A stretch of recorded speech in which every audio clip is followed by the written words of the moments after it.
नमस्ते।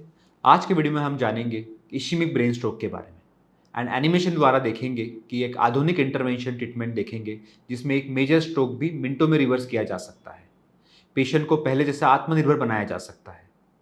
ये वीडियो चालू करने से पहले मैं ये दरखास्त करना चाहूँगा कि आप मेरे पुराने वीडियोज़ जाके देखें, जिसमें हमने बात की है कि ब्रेन स्ट्रोक क्या होता है, क्यों होता है, कितने टाइप का होता है और उनके लक्षण क्या-क्या होते हैं। इसे कैसे पहचानें और हॉस्पिटल पहुँच के आपको क्या-क्या डिसीजन लेने चाहिए। नमस्ते, मैं हूँ doctor Mandar Wagralkar, intervention neurologist Nagpur से।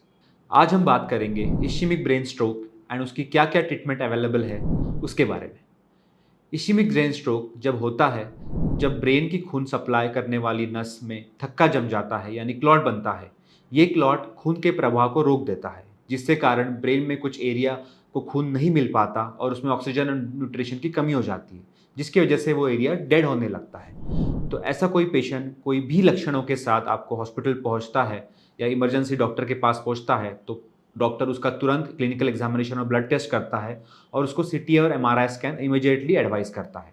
अगर वो आपको बताते हैं कि पेशेंट को इश्केमिक स्ट्रोक डायग्नोस हुआ है और आप हॉस्पिटल सही समय पर बीमारी के गोल्डन विंडो में पहुंचते हो, तो आपको तुरंत ट्रीटमेंट का डिसीजन लेने बताया जाएगा।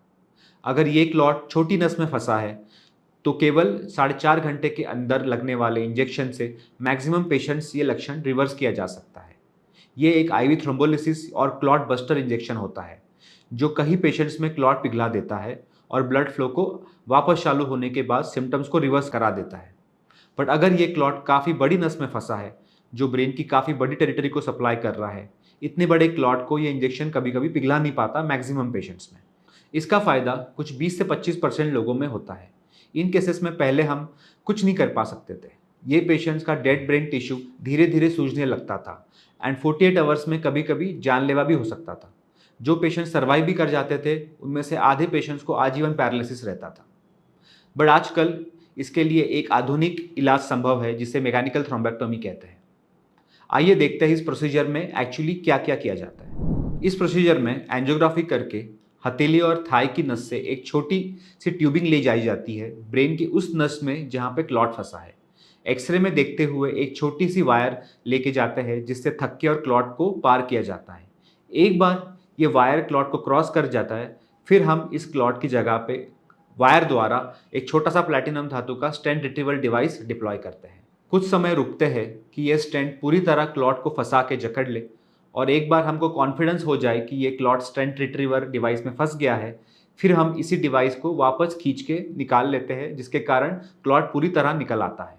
जैसे ही ब्रेन का ब्लड फ्लो रिस्टार्ट हो, उस ब्रेन की टेरिटरी जो डेड होने का कगार पे थी, तो ऐसे काफ़ी एरिया को बचाया जा सकता है और इनमें से कई पेशेंट्स यानी 65 to 70% पेशेंट्स को मेजर स्ट्रोक रिवर्स हो जाता है और 3 मंथ में दवाई और फिजियोथेरेपी के साथ पेशेंट्स आत्मनिर्भर हो जाते हैं। ऑफ कोर्स 20% पेशेंट्स को फ़ायदा नहीं हो पाता, क्योंकि इस ऑपरेशन की हर मिनट की देरी में कम से कम ब्रेन के 19 से 20 लाख ब्रेन सेल्स डैमेज होते हैं एंड 2 से 3% पेशेंट में कॉम्प्लिकेशन रिस्क भी एक्सपेक्टेड होता है। इतनी बड़ी नस जो कि बंद थी क्लॉट की वजह से, जब हम उनको रिस्टार्ट करते हैं, तब कभी-कभी ब्रेन में ब्लीडिंग या फिर ब्रेन हेमरेज होने का रिस्क भी होता है। तो दोस्तों, अगर आप इस वीडियो में हर चीज़ भूल जाओ तो चलेगा, लेकिन एक चीज़ हमेशा याद रखें कि समय मस्तिष्क है, time is brain. So her minute की देरी जो होती है, वो ज़िंदगी और मौत का अंतर हो सकता है, जो आजीवन विकलांगता, पैरालिसिस का कारण हो सकता है या फिर आत्मनिर्भरता का भी कारण हो सकता है। इसलिए अगर आपके सीटी और एमआरआई में इश्केमिक ब्रेन स्ट्रोक डायग्नोस हुआ है और अगर आप डॉक्टर के पास गोल्डन विंडो में पहुंचते हैं और अगर डॉक्टर आपसे आग्रह करे कि आपको थ्रोम्बोलिटिक इंजेक्शन या फिर बड़ी नस में क्लॉट हो, तो मैकेनिकल थ्रोम्बेक्टोमी या एंजियोग्राफी वाला ऑपरेशन का डिसीजन लेने बोले, तो ये दोनों चूज़ करें और आपके पेशेंट्स या रिश्तेदार को एक मौका दीजिए कि आजीवन आत्मनिर्भरता जीवन गुजार सके। ये वीडियो आप आपके दोस्तों और रिश्तेदारों के साथ शेयर करें, चैनल को सब्सक्राइब करें और रेड बेल आइकन को क्लिक कीजिए।